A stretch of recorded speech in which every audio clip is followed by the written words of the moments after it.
Merci de vous informer avec PTV. Bienvenue si vous venez de nous rejoindre dans l'actualité de ce mardi 18 novembre.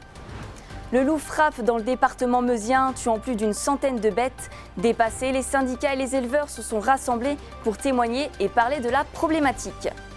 Chanteurs, danseurs, musiciens, samedi dernier, 12 artistes se sont affrontés lors de la deuxième édition de Table-en-Meuse, une soirée riche en émotions et intense et au terme de laquelle un groupe s'est imposé.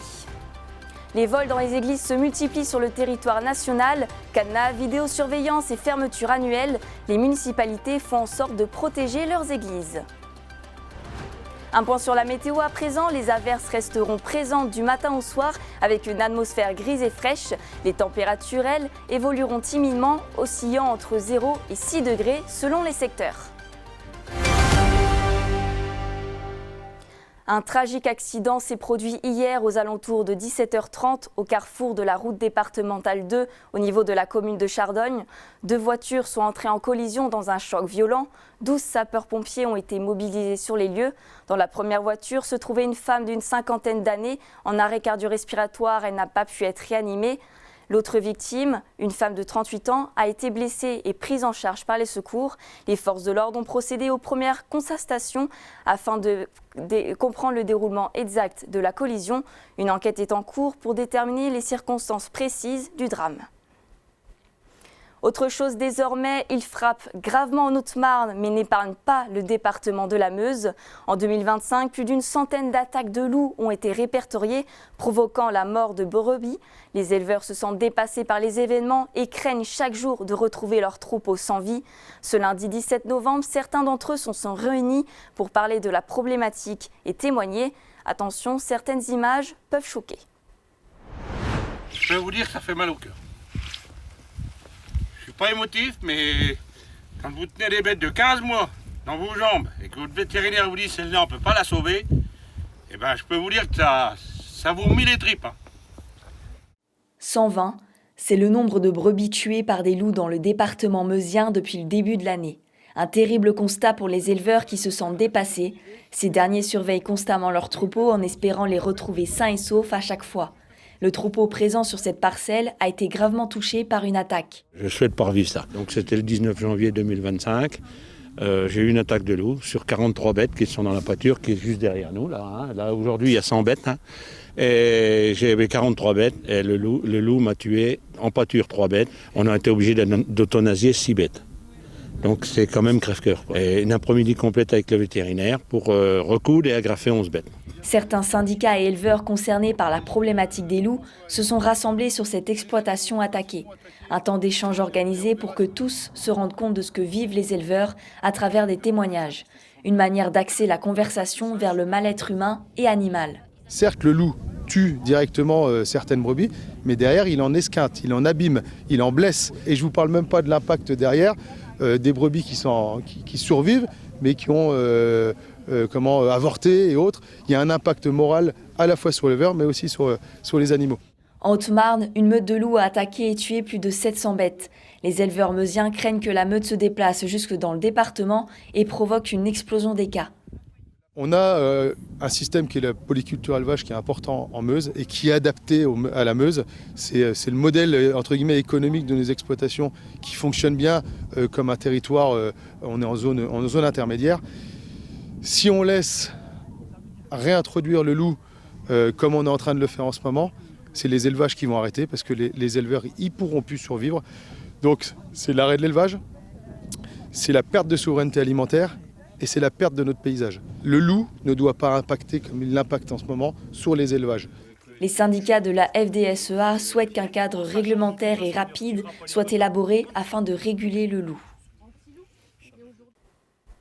La faune sauvage continue de ravager de plus en plus les cultures, aux grandes dames des agriculteurs. Les pertes causées par ces nuisibles s'estiment désormais en millions d'euros. Pour limiter les dégâts, des lieutenants de louveterie font la garde le soir afin de chasser les animaux problématiques. Julien De Bruyne les avait suivis. On s'aperçoit qu'on a une grosse population de cervidés et de sangliers qui s'est développée et qu'on doit limiter maintenant. L'inquiétude dans son regard traduit la gravité de la situation. Depuis des années, la Meuse fait partie des départements les plus touchés au niveau national par les dégâts causés par la faune sauvage. une véritable catastrophe pour les agriculteurs.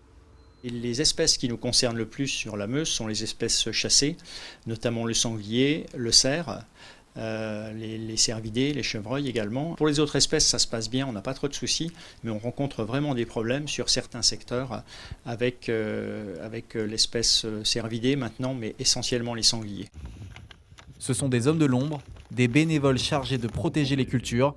On les appelle les lieutenants de louveterie. À chaque sortie, ils sont sollicités par la direction départementale des territoires de la Meuse.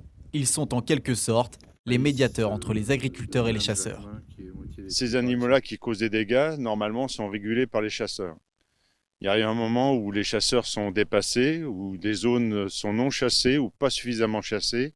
Et à ce moment-là, donc, il est important de pouvoir les repousser dans les forêts pour que les cultures puissent être travaillées et récoltées le plus tôt possible. Ce soir, leur objectif est de protéger les champs de maïs d'une agricultrice très ravagée par les sangliers. On va prendre donc la départementale qui traverse Corniéville en direction de la Meurthe-et-Moselle et on va apprécier la quantité d'animaux pour voir si effectivement il faut les effaroucher ou éventuellement faire un prélèvement létal. À l'aide de caméras thermiques, les lieutenants louvetiers peuvent repérer facilement les animaux nuisibles dans les cultures. En cas de nécessité, ils sont même autorisés à tirer sur certains d'entre eux, comme les sangliers notamment. Alors il y a des échanges, c'est-à-dire qu'il y a une prévision de mission qui est demandée vers midi le jour de l'intervention. La gendarmerie, l'Office français de la biodiversité, l'OFB, est prévenu de nos interventions.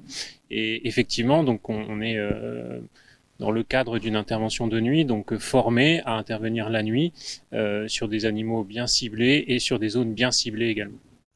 Ces deux lieutenants ont désormais l'habitude, pas de bruit et concentration maximum. La proie est abattue. À la demande de l'agricultrice, ce sanglier de 50 kg lui sera directement remis à la ferme afin d'être consommé. En attendant, mission réussie pour les lieutenants de louveterie qui seront de nouveau sur le terrain la nuit suivante. 24% d'augmentation en 3 ans. Les vols dans les églises se multiplient en France. Dans chaque commune, chaque municipalité fait en sorte de sécuriser ses églises. Cadenas, vidéosurveillance et même parfois fermeture annuelle. Comment les villages du secteur se mettent en garde face aux vols? Un reportage de Léo Martin. C'est un geste simple, réalisé quelques fois dans l'année. En cause, un manque de personnel, le manque de temps pour les faire visiter, mais aussi et surtout protéger les trésors culturels. Sur les 3 dernières années, les vols dans les églises ont augmenté de 24% sur le territoire français. Cette hausse est due notamment à la flambée des cours des métaux qui composent ces objets liturgiques. Dans cette église, les objets de valeur sont difficiles à protéger.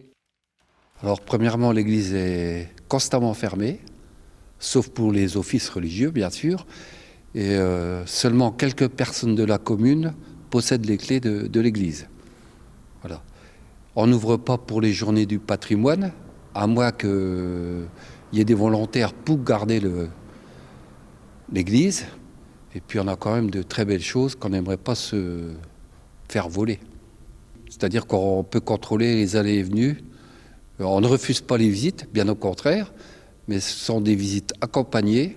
Dans cette autre commune, l'église est elle aussi toujours fermée, sauf lors des événements religieux. Mais plutôt que de garder les objets sur place, une autre solution a été trouvée. Un inventaire avait été fait sur les objets qui avaient de la valeur. La municipalité avait décidé de confier tous ces objets-là au musée d'art sacré à Saint-Mihiel, qui s'était mis en place.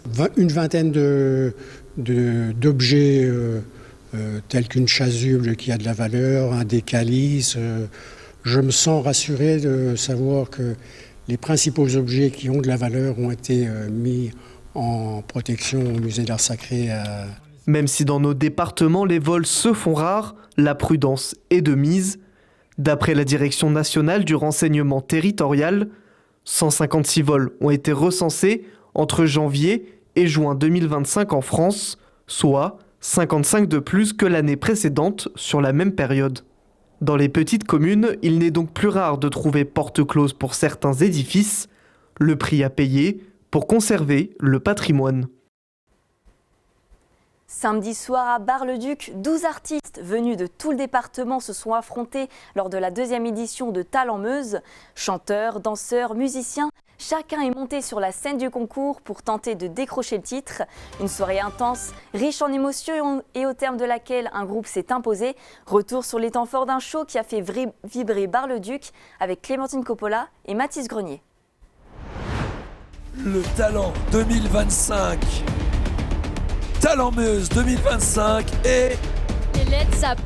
Les Let's Up.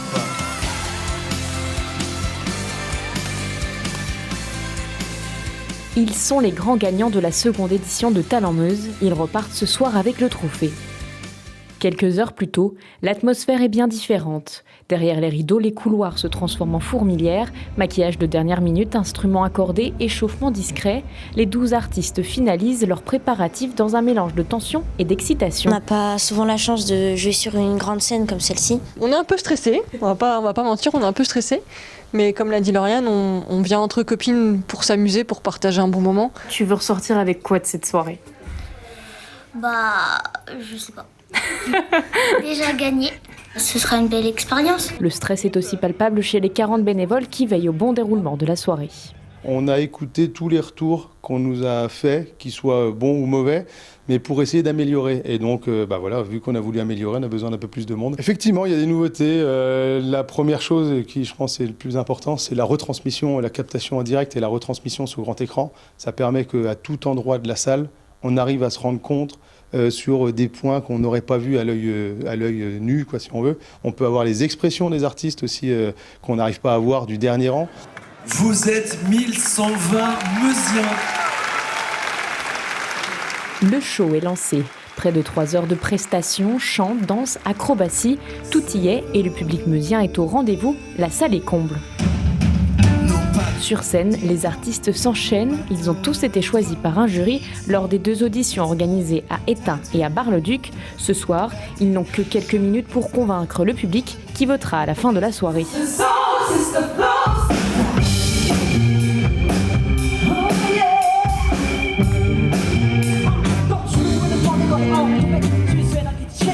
Ce soir, tout devient possible. Certains compétiteurs montent pour la première fois sur scène, d'autres reviennent pour une 2e édition. Certains sont habitués à la scène, mais tous ont un point commun, ils ont osé montrer leur talent. Tous ceux qui sont là font partie des 50 candidats aux auditions qui ont osé dire j'ai appris à faire du piano depuis 4 ans, 5 ans, j'ose être candidat, j'ose monter sur scène. Encore une fois, on est une population qui est tellement humble en fait. Et il faut tout sauf de l'humilité pour monter sur scène et dire oui, moi j'ai quelque chose à vous montrer. Les 12 candidats ont défilé sur scène. C'est désormais au public de voter. La technique, l'émotion peuvent faire la différence. Et pour remettre le trophée de cette 2e édition, Lilou Pierson, la jeune gagnante de l'an dernier. Ça fait quelque chose quand même. En vrai, c'est un plaisir quand même de faire ça. Les cotillons paillettes pleuvent. Les Let's Up sont sacrés champions. Les 10 membres de ce groupe de musique de Commercy sont les premiers surpris. Leur reprise de Lady Marmelade avait pourtant enthousiasmé le public. On est très heureux, très heureux. Je n'ai pas d'autres mots pour l'instant. On a pu exposer notre envie, notre passion et c'était le but. Et on est très heureux que ça a pu conquérir le public de Bar-le-Duc. En tout cas, ils ont du bon goût. Ils ont un très bon goût. Une voix off l'avait dit avant que le rideau ne se lève. C'est le soir où tout devient possible. Et pour cette 2e édition encore, les spectateurs sont repartis avec une chose en tête, la Meuse a des incroyables talents. Vous pouvez retrouver toute actualité en continu sur notre site internet puissancetélévision.fr et notre application mobile. Dans un instant, découvrez une interview de Jules, auteur de la série Lucky Luke. Nous l'avons rencontré à l'occasion du mois du doc à Somlone. Il nous parlera de son attachement à ce personnage emblématique. Mais tout de suite, un point sur la météo.